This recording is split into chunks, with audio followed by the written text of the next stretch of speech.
Hi friends, hope you are doing well.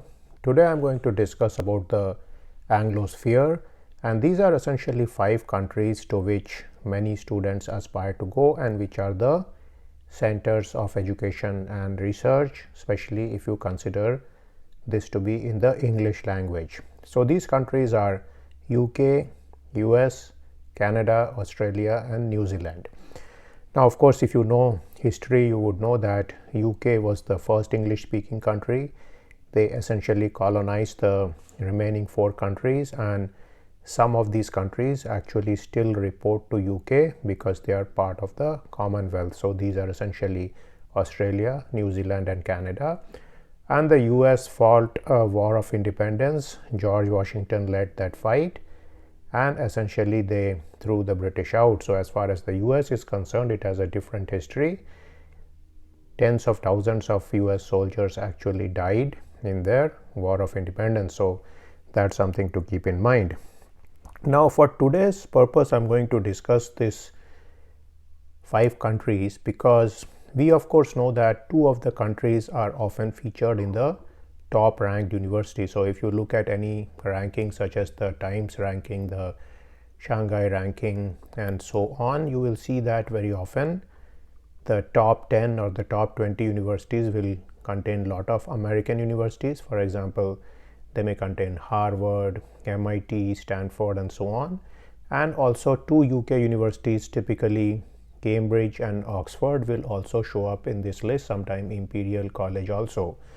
And as far as Canada is concerned, the University of Toronto is ranked somewhere in the top list, but do keep in mind that it's nowhere near the ranking of Oxford and Cambridge. So first I'm going to look at the publications from these 5 countries, and I'm going to look at their absolute values, and then I'm going to look at the per capita values. I've obtained this information from Wikipedia, and so let me start with this and first discuss the total values. So as far as US is concerned, it produced 624,554 papers, and I am basically taking all these papers published in 2020. UK produced 198,500, Canada 121,111, Australia 106614 and New Zealand 16886.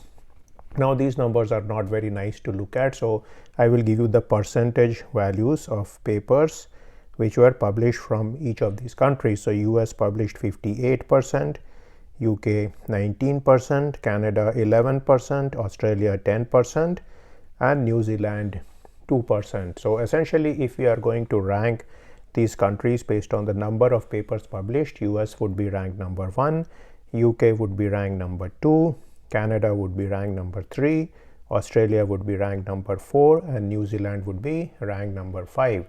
Now this of course is something we often think in our own minds, that this would be the ranking. This is the kind of ranking which also comes up when you look at the Times ranking or any of the international rankings. But if we look at the per capita publications, the things change a lot. For example, in the per capita system, and these are all of course papers published in Scopus journal, so they are journal papers. Now the first country is Australia, and the per capita publication is 4,109. The second country is New Zealand. The per capita publication is 3,286. That's 3,286. The third country is Canada, and the per capita publication is 3,184. The fourth country is UK, and the per capita publication is 2,959. And the fifth country is US with the per capita publication of 1,875.